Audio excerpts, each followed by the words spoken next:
안녕하세요. 펄이 빛나는 밤 주펄입니다. 반갑습니다. 오늘은 2024년 8월 13일 오후 9시 3분입니다.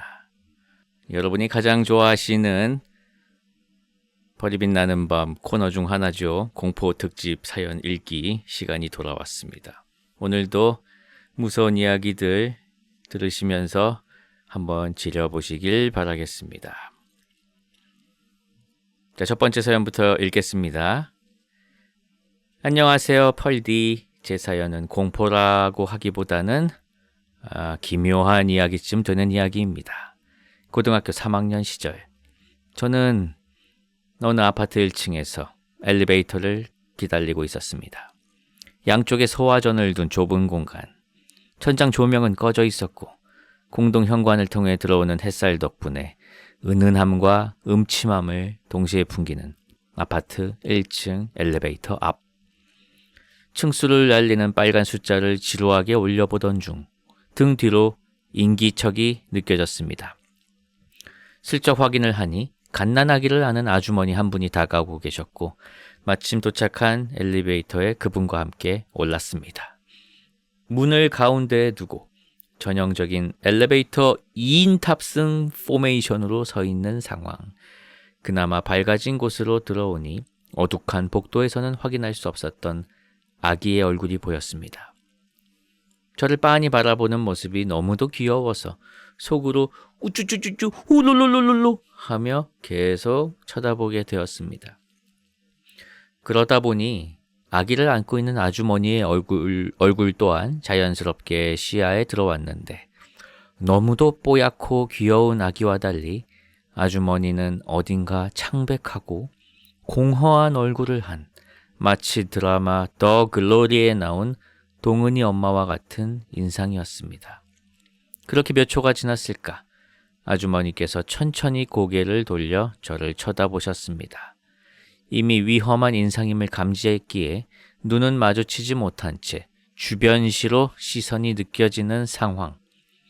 아주머니는 천천히 한쪽 팔을 자신의 품속에 넣고 뒤적이더니 기다랗고 노란 고무줄을 꺼냈습니다. 옛날 기저귀를 고정할 때 쓰던 샛노랗고 속이 빈 그 고무줄은 양끝이 매듭으로 이어져 있었고 지름은 2뼘 정도 되어 보였습니다. 아주머니는 고무줄 한쪽을 고쳐 잡으며 작은 고리 모양을 만들어내더니 안고 있던 아기의 입 앞으로 가져다 댔습니다. 벌려진 아기의 입 안에는 이제 막 나기 시작한 유치들이 듬성듬성 보였고 그 의도조차 짐작할 수 없는 틈에 아주머니는 결국 아기의 앞니에 고무줄을 걸었습니다. 그리고는 고무줄 반대편을 자신의 손가락에 걸어주더니 제 얼굴을 향해 아주 천천히 뻗기 시작했습니다. 마치 새총을 겨누는 듯한 자세로 말입니다. 아니, 아기는 극심한 고통을 느꼈는지 얼굴이 일그러지기 시작했습니다. 그 모습이 너무 흉했거니와 고무줄이 어느새 코앞까지 뻗어져 있었기 때문에 마치 딱밤을 맞기 직전에 쪼그라드는 기운을 느끼며 몸을 엘리베이터 벽 쪽으로 웅크리듯 돌렸습니다. 아기의 이가 뽑혀져 날아오겠구나 라는 생각이 들자 몸을 돌린 상태에서 양팔을 가슴 높이로 들어 교차시키고 그 틈으로 고개를 파묻는 방어 자세를 취했습니다. 빠드드득 하는 마찰음이 잠시 들리고 나자 빡! 등에 꽂히는 날카로운 통증이 느껴졌습니다. 아프긴 했지만 너무 두렵고 낯선 상황인데다 도망조차 갈 수 없는 좁은 엘리베이터 안이었기에 웅크린 채로 어서 이 상황이 지나가기만을 기다리고 있었습니다. 그런데 빡! 한 번 더 쏘는 겁니다. 이게 뭐하는 짓인가 싶어 어이도 없고 화가 나서 순간 눈을 번쩍 뜨며 웅크린 자세를 풀면서 뒤를 휙 돌아봤습니다. 그런데 같은 반 친구가 실실 웃으며 저를 향해 비비총을 겨누고 있었습니다. 그렇습니다. 아파트고 엘리베이터고 아줌마고 아기 이빨 새총이고 뭐고 간에 지금까지 다 꿈이었고 현실은 학교 교실 안 같은 분단에서 두 줄 뒤에 앉은 친구가 책상에 엎드려 자고 있던 저의 등짝에 두 발의 비비탄을 쏜 것입니다. 신기하게도 저는 그 두 발의 비비탄에 맞기 이전 시점에 꿈을 꾸고 있었고 영화 인셉션의 킥처럼 꿈과 현실 모두 투사체의 등을 맞으며 깨어난 것입니다. 제게 총을 쏜 친구는 말이 친구지 학교에서 바지통이 좁은 걸로는 제일 가는 일진이었기 때문에 아이 하지마 라고 소심하게 한마디 내뱉고 책상 위에 다시 웅크려 누웠습니다. 너무나 기이한 꿈이었습니다. 꿈과 현실의 맥락이 이어진다는 것이 신기하기도 했지만 예지몽이라기엔 개 쓰잘데기 없는 현실과의 텀이 짧아서 맞을 거 다 처먹는 꿈이라니 마치 요즘 일기예보 같은 꿈이라는 생각도 드네요. 꿈은 반나절도 안 되어 기억에서 날아가 버린다지만 이 꿈은 워낙 신기했던 탓에 20년이 더 넘은 지금까지도 선명히 기억하고 있습니다. 이야, 이거 참 다행입니다. 참 무서운 꿈 중에서 제일 가장 무서운 꿈은 이런 게 아닐까 싶습니다. 꿈속이야.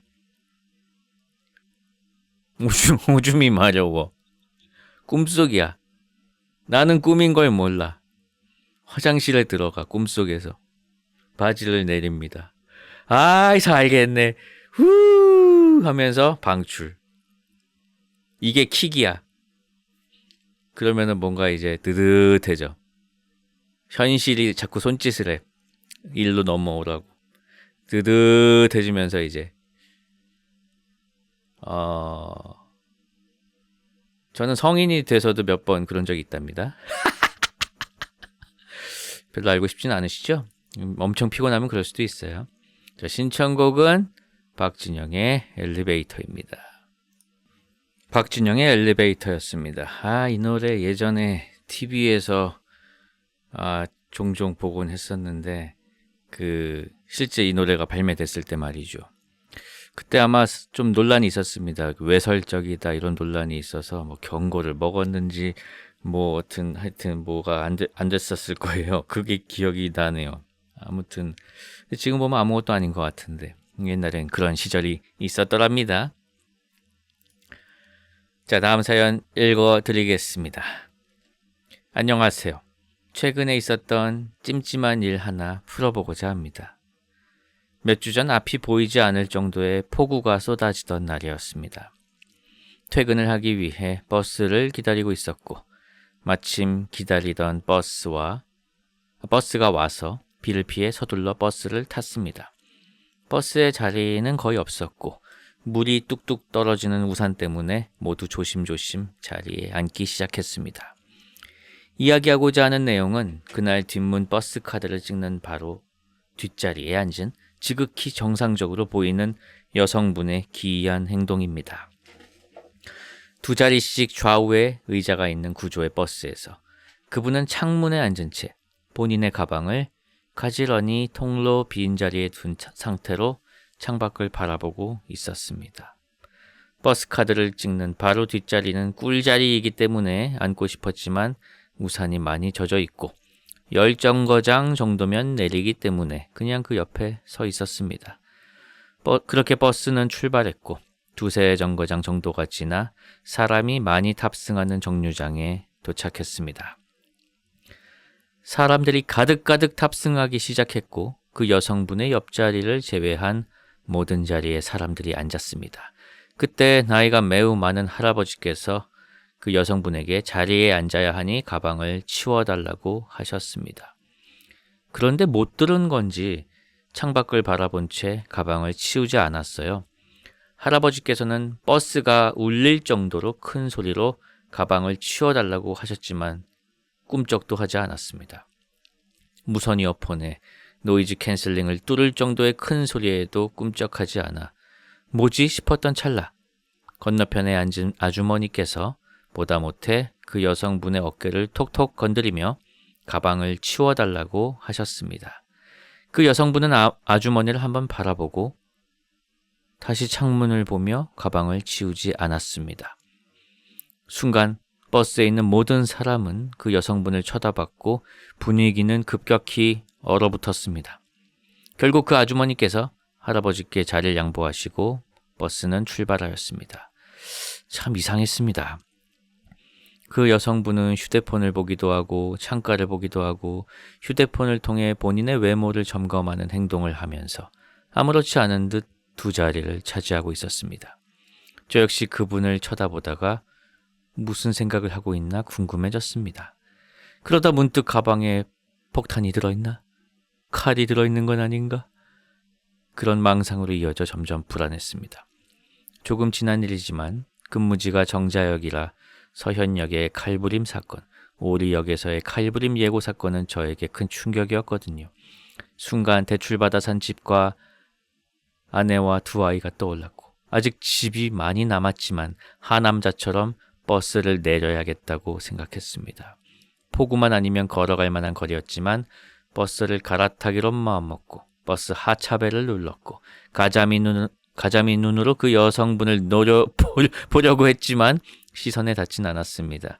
그분이 무슨 표정을 하고 있을지 너무 궁금해 버스를 내린 후 뒤돌아보면서 자연스럽게 보기로 마음을 먹었습니다. 버스를 내렸고 뒤돌아봤을 때 그때 그 소름은 정말 잊을 수가 없습니다. 지금도 글을 쓰면서 소름이 돋네요. 그분은 정확히 저를 쳐다보고 있었고 눈이 정확히 딱 마주쳤습니다. 순간 귀신을 본 건가 싶을 정도의 오싹함이 있었지만 버스 안의 모든 사람이 그 여성분을 봤기 때문에 귀신은 아니라는 안도감이 들었습니다. 그날 저녁 집에서 아내에게 이 이야기를 해주었는데 1호선에는 더한 사람이 많이 탄다며 공감을 안 해주더군요. 그 후 퇴근하는 길에 그 여성분을 또 마주칠까 두려움을 안고 버스를 탔었던 기억이 나네요. 혹시 이런 타입의 사람은 어떤 생각을 가지고 있는지 알고 계신 게 있으신가요? 너무너무 궁금합니다. 1호선에 유명한 얘기가 있죠. 어떤 여자가 탔는데 가방을 옆자리에 놓고 절대로 비켜주지 않더라. 그 이상한 여자 아니야? 나 1호선을 탔는데 어떤 여자가 가방을 옆자리에 놓고 비켜주지 않더라. 아, 뭐 그럴 수도 있지. 공중제비를 하는 할아버지를 봤어. 아이 무슨 미친 소리야. 1호선에서 공중제비를 하는 할아버지를 봤어? 아, 그럴 수도 있지. 뭐 그런 게 아닐까요? 근데 이런 분은 왜 그러는 거죠? 왜 그러는 거지, 진짜? 가끔 본 것 같긴 하거든요. 이렇게 그냥 아니 심지어 그 사람이 많이 타기 시작하면은 그 누가 지적을 안 해도 알아서 좀 이렇게 좀 내려야 되잖아. 근데 꼭 누가 얘기를 해야지 그거를 그때야 주섬주섬 하는 사람들이 있단 말이에요. 근데 이분은 거기서 한술 더 떠가지고 좀 앉게 좀 치워달라고 했는데 그래도 안 치워. 이야, 이거는 집이 모르는 거지 뭐. 안 그렇습니까?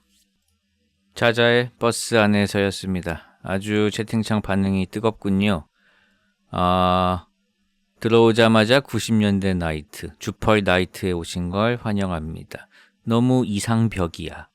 동네 마트 행사하는 것 같네. 동네 헬스장 국룰 노래. 아, 넥타이 이마에 두르고 싶네. 홈쇼핑에도 자주 나오는데. 등등. 자, 제가 선곡하지 않습니다. 여러분의 신청곡으로 만들어지고 있습니다. 다음 사연 읽어드리겠습니다. 안녕하세요, 펄디. 여름이 가기 전 공포사연 특집을 한 번 더 하실 거라는 희망과 함께 사연을 보내봅니다. 취준생인 저는 월요일 아침 여느 때와 같이 늦잠을 자고 오전 11시쯤 부랴부랴 짐을 챙겨 자전거를 타고 도서관으로 향했습니다. 내리쬐는 태양에 땀을 뻘뻘 흘리며 도서관에 도착했습니다. 평소 월요일은 열람실만 열고 자료실은 휴관이라 조용한데 오늘따라 유난히 지나다니는 사람도 없고 이질적으로 고요했습니다. 애매한 시간대고 날도 너무 더워 그렇겠거니 생각하며 자전거를 세웠습니다. 자전거 거치대는 도서관 야외 주차장 주차 정산기 바로 옆에 있었습니다. 자전거를 세우고 가방을 바구니에서 꺼내는데 차량 번호 4자리를 입력해 주십시오.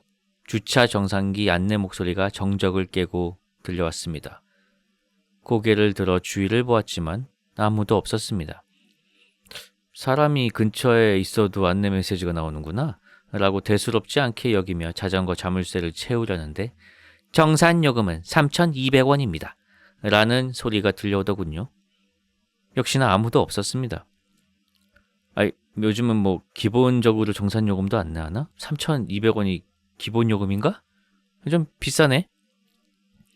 마찬가지로 처음 안내 메시지에 이어 나오는 기본 안내라고 생각하며 자전거 자물쇠를 돌리는데 결제가 완료되었습니다. 이 멘트는 사람이 카드를 넣고 결제를 하지 않는 이상 나올 수가 없는 멘트였습니다. 바로 고개를 들어 정산기 쪽을 봤지만 아무도 없었고 정산기 창에는 결제가 완료되었습니다라는 메시지만 덩그러니 떠 있었습니다. 결제 완료 멘트가 끝나고 몇 초 후 마치 멈춰있던 시간이 풀리듯 정산기 옆 자동문이 열리며 사람들이 나오는 것이었습니다. 나오는 사람들을 보며 안쪽에 정산기가 있어서 그게 연동이 되어서 들리나 보다 라고 섬뜩함을 달래면서 헐레벌떡 도서관 안으로 들어갔습니다만 정산기는 자전거 거치대 옆 한 대뿐이더군요. 왜 정산기는 아무도 없는데 마치 사람이 사용한 것 마냥 그것도 단계적으로 결제까지 완료했을까요? 정말 저 혼자 있었던 것이 맞았을까요? 단순한 기계 고장이었을까요? 아님 보이지 않는 무엇인가가 존재하는 걸까요? 신청곡은 투명망토가 존재하는 해리포터의 세계가 생각나 청해봅니다. 존 윌리엄스의 해리포터 프롤로그. 저도요, 가끔 그냥 저 혼자 있는데 3,200원이 결제되었습니다. 막 이런 게 날라와요. 선재 엄마가 아닙니다. 여기까지 하죠. 해리포터 프롤로그였습니다.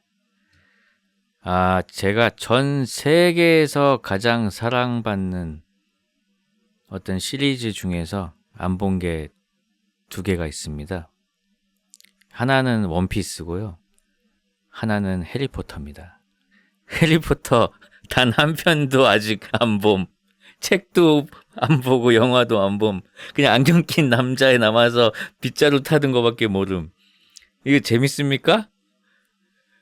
이거 보긴 봐야 되는데. 진짜 이게 타이밍을 놓쳐가지고. 1편이 나올 때 이게 제가 군대에 있었나 그랬어요. 그래가지고 1편을 안 보니까 그 다음 것부터는 연쇄적으로 안 보게 돼가지고 그래가지고 제가 한 몇 년 전에 그 미국에 갔을 때 그 유니버설 스튜디오를 갔는데 한 절반 정도가 이 해리포터 관련된 어떤 기구라든지 뭐 어떤 물건들로 채워져 있더라고요. 뭐 알아야 느끼지 근데 재밌긴 재밌었는데 알면은 더 재미지 않았을까라는 그런 생각이 좀 들었습니다. 참 지금이라도 늦지 않았으면은 도전을 해봐야겠네요. 소설로 보라고요? 저도 신감기 한 편도 안 봤어요?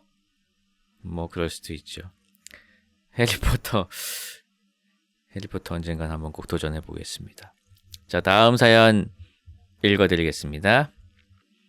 저는 평소 가위에 종종 눌리곤 하였습니다.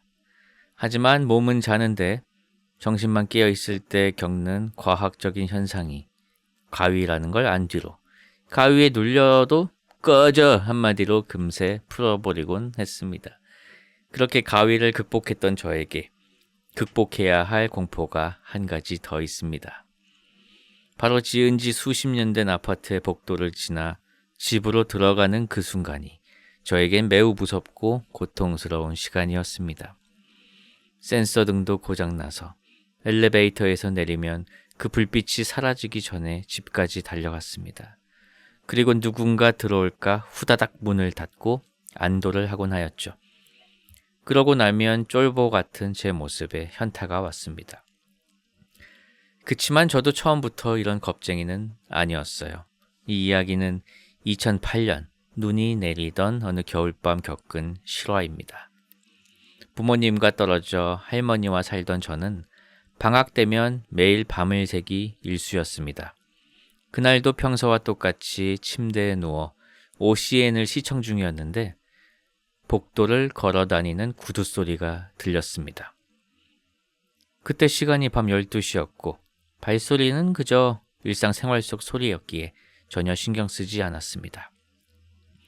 그렇게 1시간 동안 영화를 보고 잠시 광고 타임일 때 다시 한번 구두 소리가 들렸고 이번엔 동전 또는 열쇠고리 같은 소리가 함께 들렸습니다.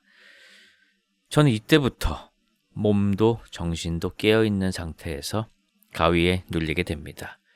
구두 소리에 집중을 해보니 복도 끝에서부터 아주 작게 들리던 소리가 점점 커지다가 집 앞에 가까워지면 갑자기 사라지는 겁니다. 그리고 잠시 후 복도 끝에서 구두 소리가 다시 다가옵니다. 그렇습니다. 이 소리는 오는 소리만 들리고 가는 소리가 없던 겁니다. 사람이 아니구나 깨달은 순간 저는 눈동자만 굴릴 수 있었고 영화를 보곤 있었지만 모든 신경은 벽 너머 복도에서 들리는 구두 소리에 있었습니다. 침대에서 일어나 창문으로 복도를 볼 수 있었지만 직감적으로 위험하다 판단되어 움직일 수 없었고 저는 그 소리를 새벽 4시까지 3시간 동안 듣고 있었습니다. 그 뒤로 복도는 저에게 공포의 상징이 되었고 잠자리도 복도와 멀리 있는 다른 방으로 옮겨야만 잘 수 있었습니다. 귀신보다 사람이 더 무섭다는 건 귀신을 안 만나봤기 때문에 할 수 있는 말이라 생각됩니다. 신청곡은 코요테 어글리 OST의 Can't Fight the Moonlight입니다. 이야, 이 참 복도식 아파트에 대한 무서운 이야기들이 종종 있네요. 저도 어렸을 때 복도식 아파트에서 살았거든요. 노원구 월계동에 있는 미성 아파트 16동 505호. 야, 거기서 정말 즐거운 유년 시절을 보냈던 초등학교 5학년 때까지 살았었죠. 그 옆 호수, 그러니까 옆집에 또 저보다 1살 어린 친구 살고 있었고 또 그 옆집에도 그 또래들이 또 그 같은 층에 살고 있어가지고 그냥 문도 열어놓고 복도 자체가 그냥 놀이터였어요. 복도에서 킥보드도 타고 복도에서 김장도 하고 그 이웃끼리도 정말 친하게 지내고 몇 호에는 숟가락이 몇 개가 있고 뭐 진짜 몇 호에는 피아노가 있고 그리고 그 집 가서 피아노 선생님한테 피아노 배우고 그랬던 즐거운 기억이 있습니다. 그리고 뭐 엄마 없으면은 그냥 옆집 가서 놀다가 오고 참 즐거운 추억인데 공포의 공간이 될 수도 있군요. 돈 뜯겨봤냐고요? 돈은 일산에 와서 뜯겼어요. 발산중학교 다닐 때 옆에 있던 일산정보산업고 형들한테 좀 뜯겼었죠. 자, 노래 듣겠습니다. 카요리 어글리 OST Can't Fight the Moonlight이었습니다. 다음 사연 읽어드리겠습니다. 안녕하세요. 쭈펄님, 무섭다고 해야 하나 신기하다 해야 하나 짧지만 아주 위대한 저의 어머니 사연 하나 남겨봅니다. 저는 잘 만나던 여자친구들도 다 떠나보낸다는 1년에 제사가 12번 있는 큰 집에서 태어났습니다. 설날 추석 포함하면 14번 지내겠군요. 친척도 하나 없고 할머니까지 모시고 살던 저희 어머님은 1년 내내 제사 준비로만 정신없이 지내고 있었습니다. 한 번의 제사도 허투루 지내는 법 없이 어머니 혼자 상다리 부러지듯한 제사상을 준비해왔죠. 어릴 땐 몰랐습니다. 이것이 얼마나 큰일이고 힘든 일인지 맞벌이까지 하시고 퇴근 후엔 제사상 준비해 하지만 저는 새우튀김 먹을 생각에 한 달에 한 번 있는 제사가 얼마나 즐겁던지 정말 어리고 철이 없었죠. 늘어가는 저의 몸무게만큼 어머니의 건강은 악화되어 가고 있었고 결국에 또 제사 준비에 한창이던 어느 날 저희 어머니는 쓰러지고 말았습니다. 병원에 가서 주사도 맞고 약도 먹고 했지만 기운을 차리시질 못하고 있었습니다. 하지만 아주 옛날 사람이던 저희 할머니는 굿을 해야 한다며 무당을 부른다는 것이 아니겠습니까? 의료계에 종사하던 저는 무슨 굿이고 무당이냐며 다른 병원 가서 검사나 한번 받아보라고 어머니에게 말하였지만 결국엔 저희 집은 굿판을 벌이게 되었습니다. 무슨 의식을 진행하던 그때였습니다. 무당은 갑자기 어떤 조상님과 접신을 하였고 갑자기 저희 어머니의 손을 꼭 잡더니 말하였습니다. 아가야 미안하다. 우리 착한 아가 힘들지? 그런데 아가야 두부가 너무 적다. 두부가. 저는 뜬금없이 두부? 잘못 들었나 싶었는데 그 순간 어머니가 엉엉 오열을 하는 것이 아니겠습니까? 죄송합니다 어르신 죄송합니다. 그때부터 어머니는 연신 사과를 하였고 우여곡절 끝에 굿판은 끝이 났습니다. 그 뒤로 어머니는 귀신같이 건강을 회복하게 되었습니다. 평소 귀신 같은 걸 믿지 않았던 저는 무슨 비밀이 있나? 왜 갑자기 기운을 차렸지? 조상님이랑 무슨 얘기를 했다고 어머니에게 어떻게 된 일이냐고 물어봤습니다. 실은 제사 준비가 너무 싫어서 평소에 두부를 딱 한 모 가지고 반을 갈라서 절반은 두부전, 절반은 탕국을 끓이는데 썼거든? 그런데 할머니가 두부가 너무 먹고 싶다는구나. 앞으로 두부 많이 올리기로 했어. 그때 그 두부. 제가 잘못 들은 게 아니었습니다. 두부를 많이 해드린다는 조상님과의 약속과 함께 건강을 되찾은 저희 어머니의 경험. 아직도 무섭기도 하고 신기하기도 합니다. 그때 마침 약기운이 돌았던 건지 아니면 진짜 조상님이 도와주신 건지 이날이 생각날 때마다 종교를 가져야 하나 고민이 되네요. 주펄님도 두부 한 모, 모발 한 모 하찮게 여기지 마시길. 아니! 이렇게 끝난다고? 신청곡은 다이나믹 두오의 불면증입니다. 근데 제사 14번은 선을 넘었네요. 제사 14번? 아니, 노래 듣겠습니다. 다이나믹 두오의 불면증이었습니다. 제가 군대 있을 때 휴가 나와서 이 다이나믹 두오 CD를 사가지고 엄청 들었던 기억이 나네요. 그 이후로는 음반을 산 기억이 거의 없네요. 그게 벌써 20년이 된 것 같습니다. 1집 정말 명반이죠. 이게 아마 그 스비메스였다가 이제 해체하고 나와가지고 이력서라는 노래로 시작해가지고 그 핸들이 고장난 8톤 트럭 그 들어있고 링마벨 뭐 여러 명곡들이 들어있는 그 앨범이죠. 그렇게 기억하고 있는데 자 다음 사연 읽어드리겠습니다. 안녕하세요. 친애하는 벌디. 여름은 끝나갔지만 아주 짧은 공포 사연 하나 남기고 싶어서 왔습니다. 저희 가족은 큰 집이 시골에 있어서 명절 때마다 시골로 갑니다. 겉보기엔 여느 시골 농장과 다를 바 없는 곳이지만 처음 그곳에 갔을 때부터 큰 집에는 독특한 점이 있었습니다. 바로 집 근처에 무덤들이 있다는 점입니다. 큰 집 문에서 출발하면 걸어서 1분 내로 무덤이 있는 곳에 도착할 정도로 집에 가까이 있었습니다. 그런데도 저는 평생을 도시에 살아서 시골은 원래 이런가 보다 하고 넘겼고 귀신이나 풍수지리, 양기, 음기 이런 건 전혀 믿지 않는 자랑스러운 과학도로서 이에 대해 아무런 생각도 없이 살아왔습니다. 그 무덤들은 우리 가문과 관련된 건 아니고 처음 땅을 살 때부터 있었다고 합니다. 실제로 명절 때마다 가도 항상 잘 정리가 되어 있었고 종종 가족분들이 와서 벌초도 하고 가는 모양이었습니다. 그러던 어느 날 정말 기이한 일이 일어납니다. 그날도 명절을 맞아 다시 우리 집으로 돌아가기 전 잠깐 바깥에서 기르는 개와 공을 가지고 재미있게 놀고 있었습니다. 잘 놀던 중 공이 개집 뒤쪽으로 넘어갔고 저는 공을 주우러 개가 묶인 개집 뒤로 갔었죠.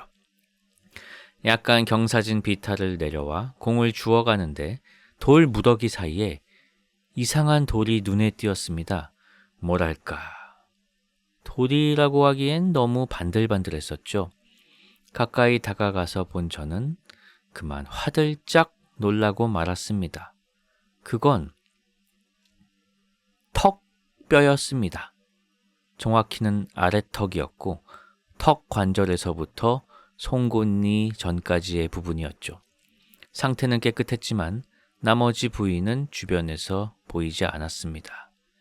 평소에도 두개골에 대해 알아보는 게 나름의 취미였던 저는 몇 번 둘러보고 그게 시골에서 기르는 가축의 것이 아니라는 느낌을 받았습니다. 말이나 소, 돼지의 것이라고 하기엔 너무 작고 이빨이 심히 정갈했고요. 개나 고양이의 것이라고 하기엔 육식동물의 것 같아 보이지가 않았습니다.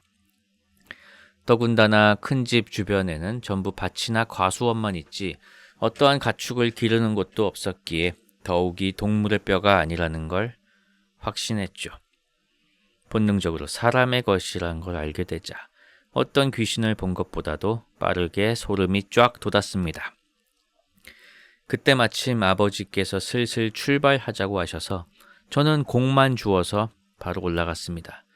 너무나 익숙하던 큰 집이었지만 걸어서 10초도 안 되는 거리에 사람 턱뼈가 있는 걸 보니 뭔가 달라 보이더군요.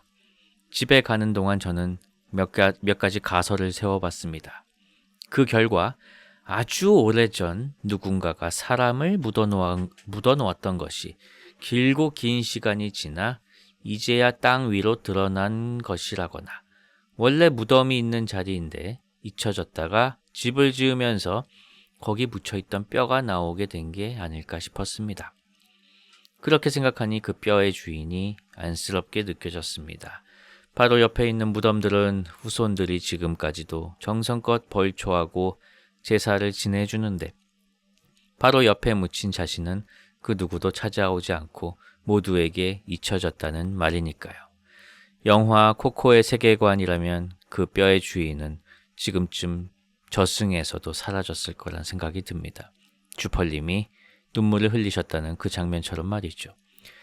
그러면서 신과 함께 만화에 나왔던 땅에 묻힌 병사 이야기도 생각나더라고요. 암튼 그런 기묘하고도 어딘가 시큰해지는 경험이었습니다. 아직까지 그 뼈의 정체를 전 모릅니다. 다음 명절 때까지 있으면 그 주변을 한번 파볼 생각입니다. 근데 글을 쓰는 중 생각난 건데 보통 그렇게 묻힌 뼈들은 땅속에서 갈색이나 검게 변하지 않나요? 그건 신선한 뼈처럼 하얀 크림색이었는데 그럼 오래전에 땅에 묻혔던 게 아닐지도 모르겠네요. 아무튼 이상한 일입니다. 신청곡은 정우의 척에 신청합니다. 파보신다고요? 이번에? 추석 때 내려가시면? 미치겠네. 파보시고요. 후기를 꼭 남겨주십시오.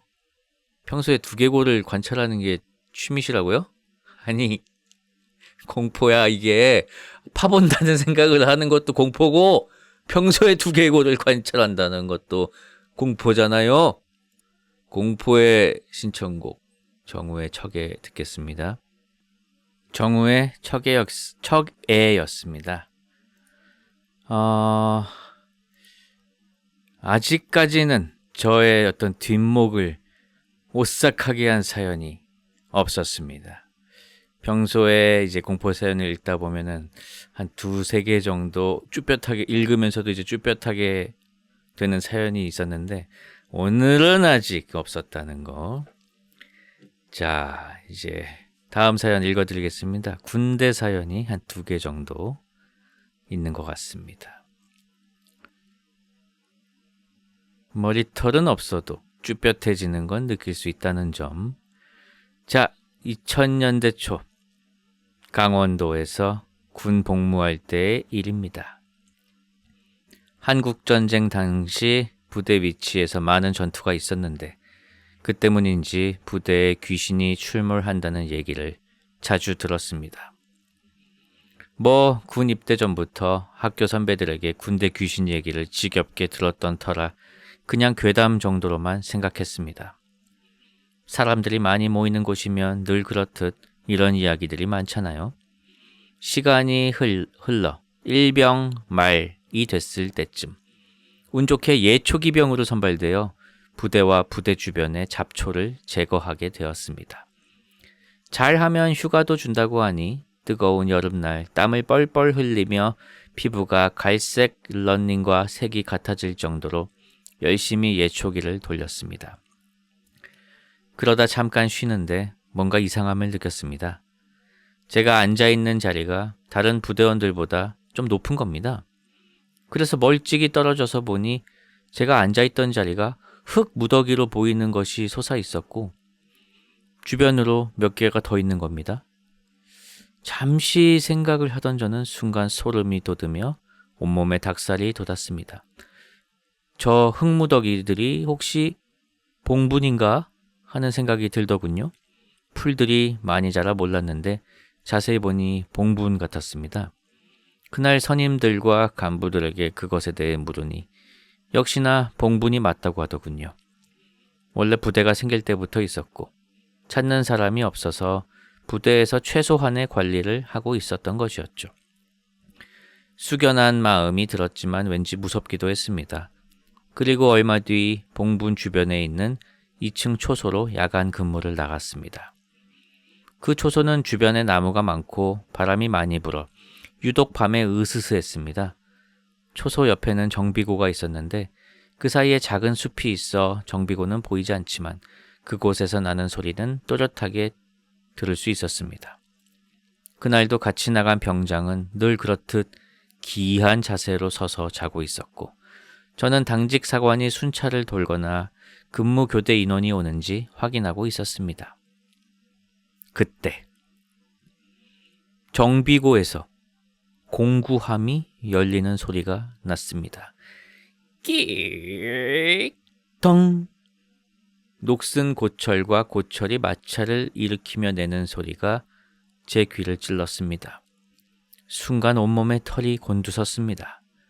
부대원들 모두가 자고 있는 새벽이었고 저는 근무 시작부터 그때까지 근무자들이 드나드는 유일한 출입구를 보고 있었기 때문에 믿을 수 없었습니다.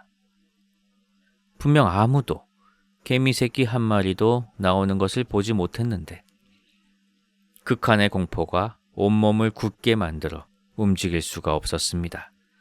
그런데 이번엔 발걸음 소리까지 들리더군요. 정비고 앞은 자갈이었는데 그 자갈 위를 무언가가 걷고 있었습니다.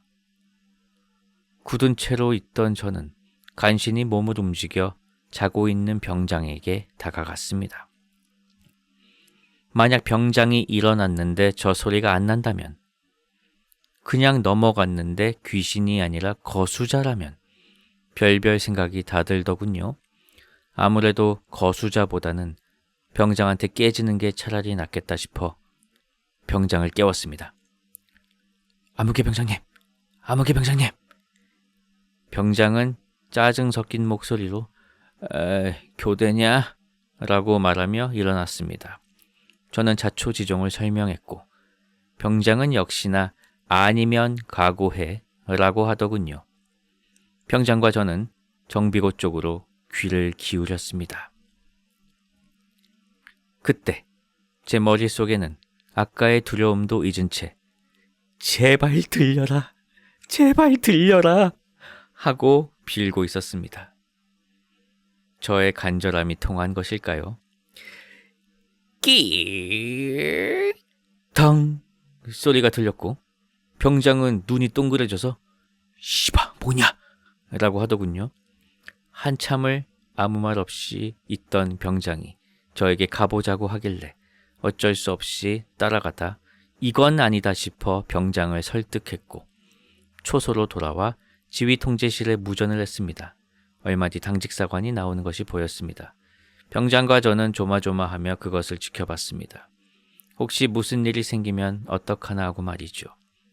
다행히 우려했던 일은 일어나지 않았고 지통실로부터 이상이 없다는 무전이 왔습니다. 다음날 부대는 저와 병장이 겪은 일로 소란스러웠습니다. 다들 그곳에서 겪었던 일을 하나씩 풀어놨죠. 처녀 귀신이 있다. 군인 귀신이 있다. 전역한 부대원 중에 기절한 사람도 있었다. 등등. 많은 얘기들을 들었지만 제 머릿속에는 그 봉분이 자꾸만 생각나더군요. 그래서 봉분 주변의 잡초를 깨끗하게 정리하고 술 대신 음료수라도 따르고 죄송하다고 기도를 했습니다. 그 후로 전역할 때까지 그 초소에 나갔지만 비슷한 일은 생기지 않았습니다. 많은 시간이 흐른 지금도 그때 그것이 무엇이었는지 궁금하네요.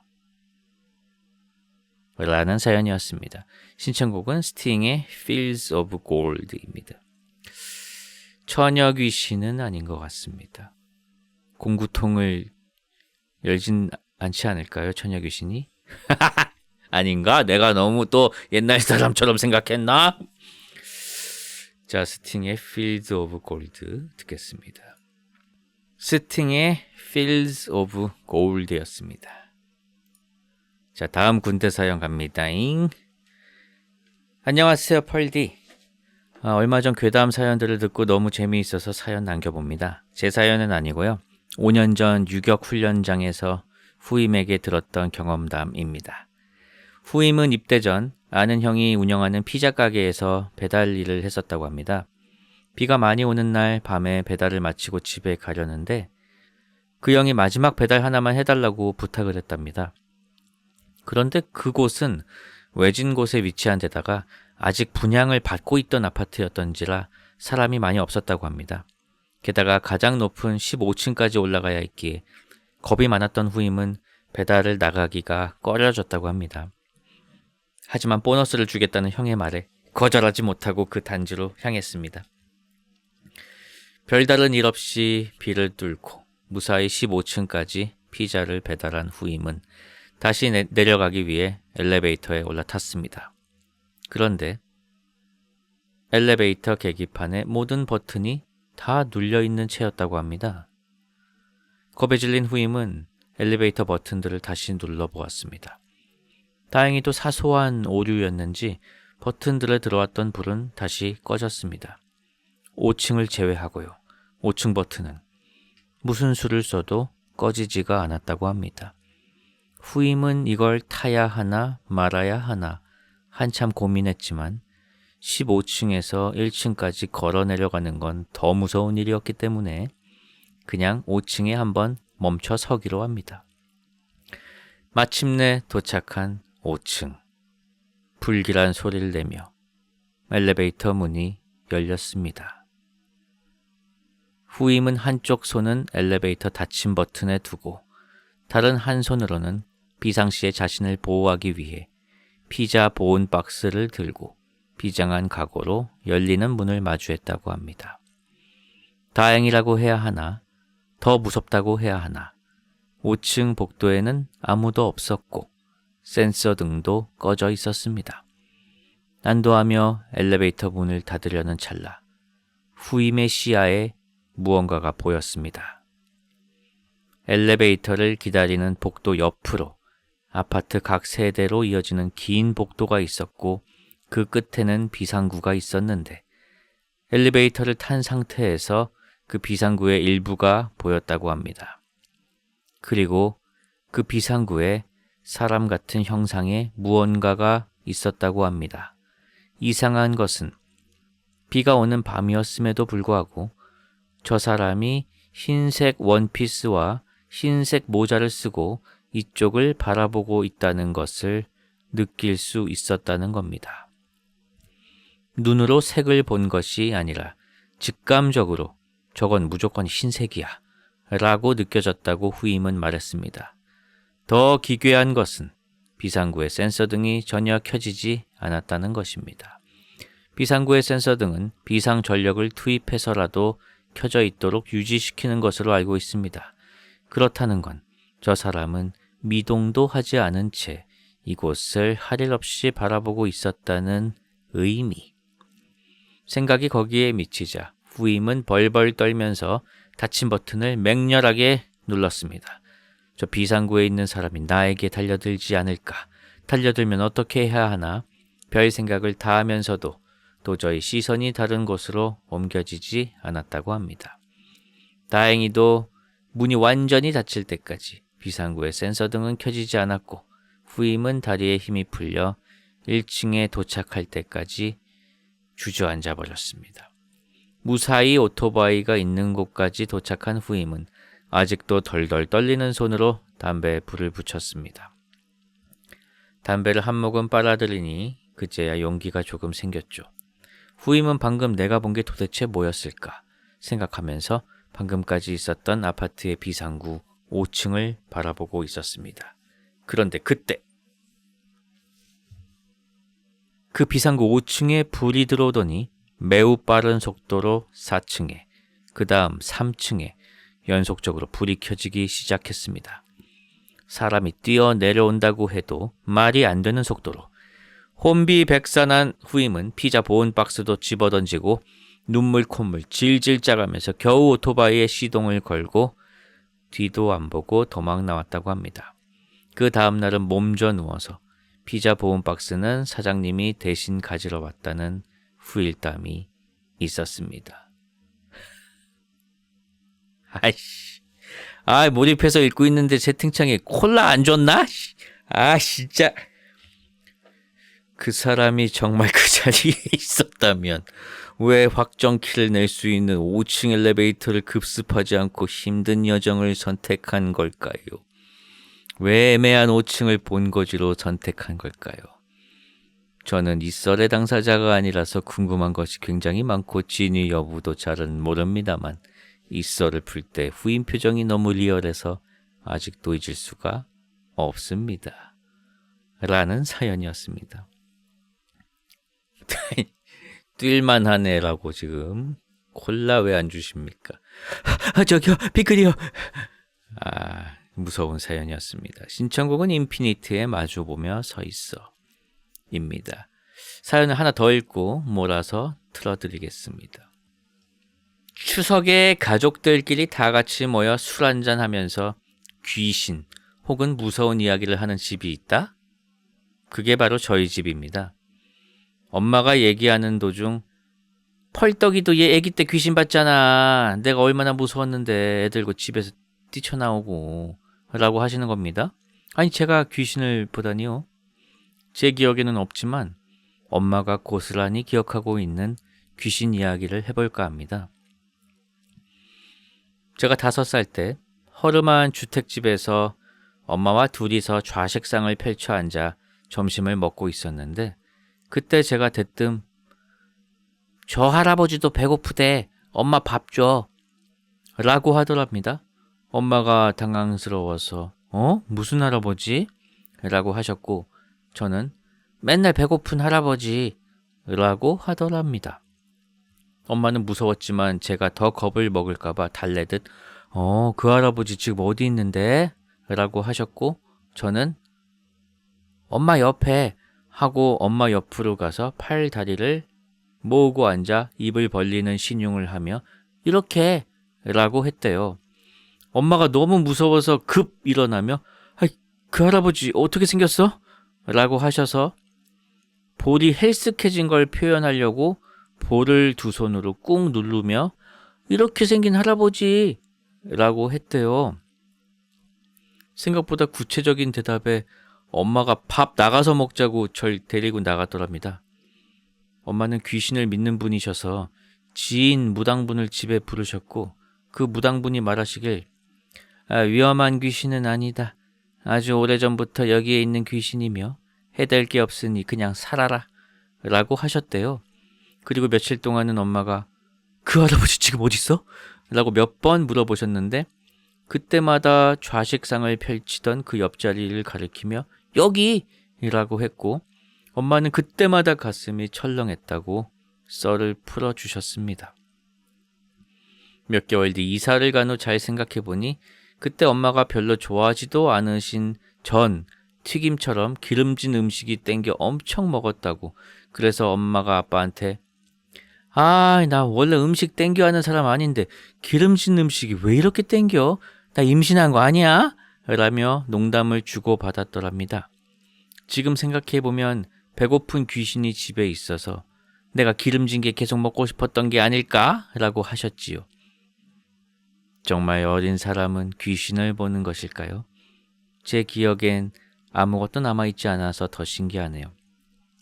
중학생 때까진 가위도 가끔 눌렸던 것 같은데 지금은 저는 가위도 안 눌리고 귀신의 귀자도 못 느끼는 평범한 펄떡이랍니다. 어릴 때 귀신 본다고 커서까지 귀신이 보이진 않나 봐요. 그럼 이만 신청곡은 악뮤의 시간과 낙엽입니다. 그냥 어머니께서 식욕이 터지신 거 아니에요? 그런 것 같은데요. 아무튼 인피니트에 마주보며 서 있어 악뮤의 시간과 낙엽 틀어드리겠습니다. 오늘은 왜 다 웃으면서 끝이 나게 되는지 원. 다음 사연 읽어드리겠습니다. 8주간의 훈련을 마치고 드디어 훈련병을 벗어나 2등병 계급을 부여받고 이제 막 자대 배치를 받은 뉴비였던 저의 당시 공포 이야기입니다. 때는 2011년. 자대 배치를 받고 며칠이 지나지 않은 어느 날 행보관님께서 신병들을 행정실로 불러 모았습니다. 신병들이 행정반에 모두 모이자 늘상 진행하던 딱히 특별할 거 없는 신병 면담이 진행되었고 한참 진행을 하던 도중 문득 행보관님이 제게 질문을 던지셨습니다. 내가 몇 살로 보이냐? 까맣게 탄 피부, 자글자글한 눈가에 주름과 깊게 패인 팔자주름, 그리고 깨끗이 정리되지 않은 수염과 군데군데 희끗한 구레나룻과 전체적인 머리카락까지. 솔직히 과장 조금 보태 작은 할아버지처럼 보였습니다. 느낌상 정말 최소 50대 초중반. 나름 센스를 발휘한 저는 40대 후반 정도로 보이십니다. 라고 대답했습니다. 너무 말도 안 되게 줄여버리면 오히려 간신배의 느낌이 나서 역효과가 날 수도 있으니 나름대로 신경을 쓴 수치였죠. 제 대답에 대한 행보관님의 답은 듣지 못했습니다. 그저 옅은 미소만을 보였을 뿐이죠. 당시에 저는 역시 센스 있게 대답을 잘했나 보다 하고 제 대답에 대해 만족을 했고 기분이 좋았습니다. 시간이 지나 약 한 달 뒤 중대통신병을 담당하고 있던 본부소대의 병장 선임이 전역을 한 달 앞두고 부사수를 뽑는다며 껄렁껄렁한 발걸음으로 중대를 돌고 있었습니다. 일반 소총소대의 2등병이었던 저는 군기가 바짝 뜬 자세로 앉아있다 우연히 그 병장과 눈이 마주쳤고 그 병장은 딱 한마디 이 새끼 귀엽네 하고 그 자리에서 저를 중대통신병으로 발탁해 갔습니다. 저는 그렇게 영문도 모른 채 순식간에 중대통신병이 되어 포반 본부소대로 팔려갔습니다. 중대통신병은 훈련은 훈련대로 나가면서 행정 업무도 같이 해야 했기에 행정실 내에 있는 PC로 인트라넷에 접속해 이런저런 업무를 해야 했고 맡았던 업무 중에는 모든 중대원들의 간단한 신상 정보를 기록하는 업무도 있었습니다. 군번, 생년월일, 키, 몸무게, 혈액형, 종교 등 중대원들의 간단한 프로필을 확인할 수 있었는데 병사뿐 아니라 간부의 프로필도 확인할 수 있었습니다. 저는 별 생각 없이 평소에 궁금했던 사람들의 프로필을 하나씩 보다가 행보관님의 프로필에 다다르게 되었고 왜인지 알 수 없는 쎄한 기분을 느꼈습니다. 마치 판도라의 상자 앞에 선 기분이었다랄까요. 그래도 중대에서 제일 어르신이자 아버지 같은 역할을 하시는 분의 프로필을 함부로 본다는 것에 대한 죄책감도 잠시 홀린 듯 열어본 행보관님의 프로필에는 생년월일 1978년 5월 5일 사연을 시작할 때 언급했지만 때는 2011년 여름이었습니다. 그러면은 34살이네요. 아이고. 34살인 행보관님한테 40대 후반 정도로 보이십니다. 15살을 먹여버리셨군요. 신청곡은 영화 시간을 달리는 소녀의 OST 변하지 않는 것 신청해봅니다. 공포사연 인정 또 인정. 시간을 달리는 소녀 OST 변하지 않는 것이었습니다. 제가 정말 재미있게 본 애니메이션입니다. 혹시 아직 못 보셨다면 꼭 한번 보시기를 추천을 드립니다. 특히 저는 이제 남자 둘하고 이제 여자 하나가 이제 셋이서 항상 이제 캐치볼을 하면서 노는 친구들이 나오는데요.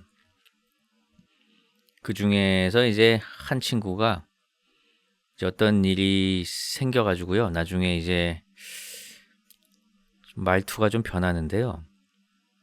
그 바뀐 말투가 너무나 좋아서 그 목소리와 그 음색과 그때 제가 일본어를 배워보고 싶다라는 생각이 처음으로 들었던 그런 애니메이션이네요. 자, 다음 사연 읽어드리겠습니다. 펄님 안녕하세요. 약 20년 전 제가 초등학생 4, 5학년이었을 때 있었던 일이 생각이 나서 처음으로 사연을 적어 올립니다. 초등학교 하교 후 저는 여느 때와 다름없이 집에서 신나게 게임을 하고 있었습니다. 그 당시 살던 집이 3층의 연립주택이었는데 제가 쓰던 방은 현관 옆에 문간방이었습니다. 컴퓨터 모니터 뒤 창문이 있었고 현관에 들어오기 위해서는 그 창문 앞을 지나 유리로 된 외문을 지나야 들어올 수 있었습니다. 다시 돌아가 신나게 게임을 하고 있던 때 그 창문을 누가 두드리더군요. 쿵쿵쿵쿵. 누구세요? 중앙일보에서 왔어. 어머니한테 연락드리고 왔는데 문 좀 열어줄래? 저희 집은 당시에 신문을 구독하고 있지 않았습니다. 약간은 의아했지만 큰 의심은 하지 않으며 우다다 달려나가서 현관문을 슬금 열고 유리 외문 앞에 있는 아저씨와 대화를 했죠. 중앙일보요? 저희 신문 안 읽는데요. 다른 게 아니고 저 아저씨가 가져가야 할 영수증이 있는데 그것만 챙겨나가면 돼. 네, 잠시만요. 지금 생각해보면 많이 당황했던 것 같습니다. 그때는 대부분 신문을 구독하는 집이 태반이었어서 당연히 구독하고 있겠거니 싶었던 것 같기도 해요. 그 아저씨는 키가 아주 컸고 오른손엔 접은 신문을 클러치백 마냥 들고 있었습니다. 그리고 마치 한기범 농구 선수를 닮았었어요. 그 모습이 지금까지도 아주 강렬하게 기억에 남아 있어요. 마치 스틸컷처럼. 저는 큰 의심을 하지 않고 그 신문 아저씨에게 현관문을 열어줬고 저는 뒤도 돌아보지 않고 제 방으로 들어가 게임을 시작했습니다. 그때 제가 했던 게임은요. 지금은 사라진 야후 코리아에서 퍼블리싱했던 피구왕 마시마로 온라인이었습니다. 아주 재미있었어요. 그것도 강렬하게 기억이 남아 있습니다. 아무튼 신나게 게임을 하던 중 제 머리를 갑작스레 스친 생각이 있었습니다. 고생하시는데 음료수 드려야겠다. 이 애새끼는 대견하게 그런 생각을 하고 부엌으로 달려가 거의 얼린 수준이었던 요구르트를 들고 안방으로 들어갔습니다. 그 농구선수를 닮은 아저씨는 안방에서 장롱 및 서랍을 모두 열고 그 속을 뒤지고 있었어요. 눈을 마주친 사이 저는 손에 들린 요구르트를 들고 말했습니다. 아저씨, 이거 드시면서 하세요. 라고 말한 뒤 이 애새끼는 바로 지방으로 게임을 하러 우다다 달려갔습니다. 그리고 게임을 하다 보니 거실 쪽에서 영수증을 다 찾았고 이제 간다는 아저씨의 목소리가 들리더라고요. 저는 신나게 피구왕 마시마로 온라인을 하며 일어나지도 않고 문 쪽을 향해 안녕히 가세요! 라고 외쳤습니다. 자, 모두 예상하셨죠? 부모님이 돌아오신 후 저희 집은 뒤집어졌습니다. 폐물을 포함한 온갖 금부치들이 몽땅 사라졌거든요. 도둑이었습니다. 저희 집은 곧바로 경찰서에 달려갔고 농구선수 한기범 아저씨를 닮았다라는 저의 진술을 토대로 몽타주가 작성되었고 그 일이 있고 2달이 안 되어 금방 동네에서 범죄를 저지르다 검거가 되었다는 소식을 듣게 됐습니다. 검거 당시 아저씨가 클러치백처럼 들고 있던 신문 속에는 위협적인 길이의 흉기가 들어있었다고 하더군요. 그 일 이후 2000년 초반에도 불구하고 주택 구석구석 7개의 CCTV를 약 2천만 원의 돈을 들여 설치했던 기억이 나네요. 어렸을 적 귀신을 선명히 본 일도 있지만 저에게 가장 무서웠던 경험을 떠올리면 전 이날이 떠오르네요. 대인국 국민 여러분들은 꼭 아무에게나 함부로 문을 열어주지 마세요. 역시 사람이 가장 무섭습니다. 신청곡은 아침의 Pathetic Sight입니다. 도둑을 극진하게 대접해서 화를 면한 사연이라고 생각하면 좋지 않을까요? 참 무서운 일이었습니다. 자, 채팅창에서도 웃음이 빵 터지셨는데요. 중간 부분에서 뭐라고 하셨는지 한번 보겠습니다. 그래도 애는 착해. 게임은 질병이 맞다. 이 정도면 공범이 아니냐. 너는 요구르트를 대접해서 살았다. 어지간히 돌대가리네. 이거 너무 심하네. 아무튼 다들 오늘 사연들은 뭔가 공포와 웃음이 공존하는 그런 사연들이 많군요. 자, 신청곡 틀어드리겠습니다. 아침에 Pathetic Sight였습니다. 다음 사연 읽어드리겠습니다. 몇 개월 전 파묘를 보던 날 생긴 짧은 이야기입니다. 파묘가 극장에서 내리기 전에 보기 위해 왕십리 아이맥스를 예매했습니다. 그날 마지막 상영인 10시 반을 예약했고 예약할 당시엔 저 말곤 좌석에 아무도 없었는데 다행히 들어가 보니 저 말고 몇 분 있었습니다. 영화는 꽤 재미있었습니다. 장재현 감독을 워낙 좋아하기도 하고 초딩 때 책장 구석에서 발견한 오래된 책 냄새가 풀풀 나던 퇴마록이 생각나기도 했습니다.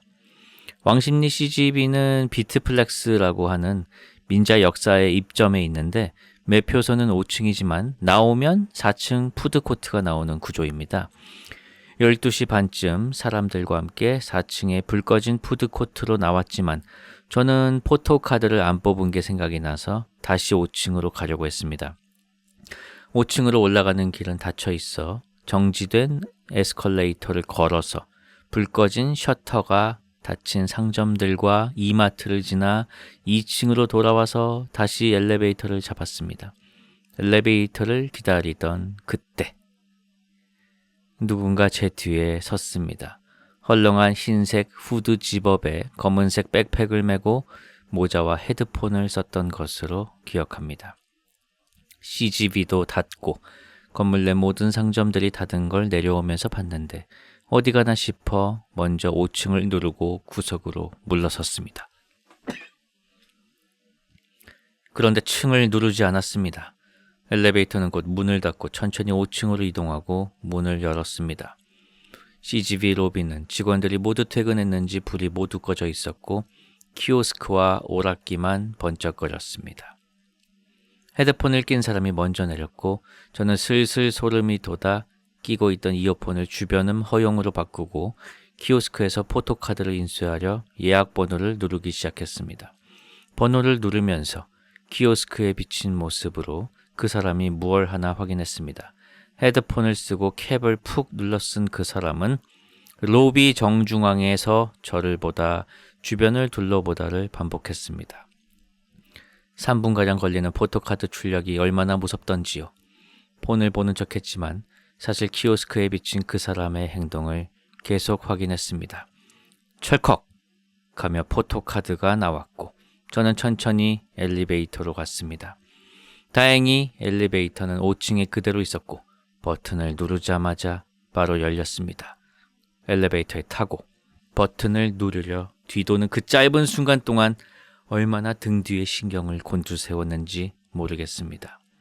로비 정중앙에 있으면 있는 대로 저에게 가까워졌다면 그대로 무서울 것 같았습니다.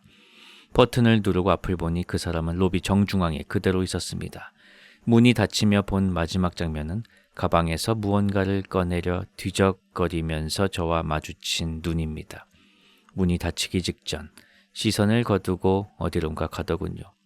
집으로 가는 길에 그 사람이 누군지, 왜 아무도 없는 로비 중앙에서 포토카드 뽑는 절 쳐다보고 있던 건지, 왜 제가 내려가는 순간 움직인 건지 생각해봤지만 아무리 생각해도 의문만 남았던 일입니다. 포토카드 뽑으러 온 거잖아요, 이 사람도. 아니, 왜 몰라 이걸? 아니, 똑같이 영화 보고 나와가지고 이 사람도 포토카드 안 뽑았네 하고 올라온 거잖아요. 똑같은 동선으로 그냥. 그리고 님이 뽑으니까 기다리고 있던 거잖아, 그냥 뒤에서. 그리고 님이 포토카드 뽑으니까 지갑 꺼낸 거잖아, 이제 자기도 뽑으려고. 아니, 이게 왜 이상해? 참나, 그 사람은 얼마나 무서웠을까? 참나. 아무튼 신청곡은 이고 래핑의 색채의 블루스라는 곡을 신청해 주셨습니다. 가까이 가면 불쾌할까봐 이렇게 떨어져 주시고, 얼마나 그 매너 있는 사람이야. 자, 이고 래핑의 색채의 블루스였습니다. 방금 사연자께서 키오스크가 당시 6대였는데 그러고 있었다고 하네요. 그러면 조금 무서울 수도 있었겠네요. 자, 아무튼 오늘 준비한 사연은 여기까지였습니다. 사연과 신청곡 항상 카페에서 받고 있으니 많이 올려주시고요. 오른쪽 아래에 보이시는 주소로 가시면 되겠습니다. 공포 사연뿐만 아니라 망한 사랑 사연, 이불킥 사연, 또 무슨 사연 있죠? 이거 한번 쫙 정리를 해가지고 군대 사연도 받으면 재밌을 것 같고요. 그리고 새로운 사연을 하나 또 받기로 했습니다. 괴인 사연도 있죠, 참. 하찮은 상담소라는 코너를 한번 만들어 보려고 합니다. 이 사연 게시판을 통해서 저한테 여러 가지 인생 상담을 부탁해오는 사연들이 좀 많이 있는데요. 그런 엄청난 것들은 제가 대답을 해드릴 수가 없습니다. 여러분의 어떤 인생, 진로, 이런 걸 제가 어떻게 알아요? 제 인생도 모르는데. 그렇기 때문에 하찮은 고민들을 올려주신다면 그런 것은 제가 말씀을 해드릴 수 있겠지요. 저녁 메뉴 추천? 그런 것도 좋긴 하지만 어쨌든 사연은 사연이기 때문에 어느 정도의 형식은 갖춰야 한다는 점. 자, 오늘 마지막은 저의 추천곡 이랑의 늑대가 나타났다를 틀어드리면서 저는 이만 물러가도록 하겠습니다. 지금까지 펄이 빛나는 밤 주펄이었습니다.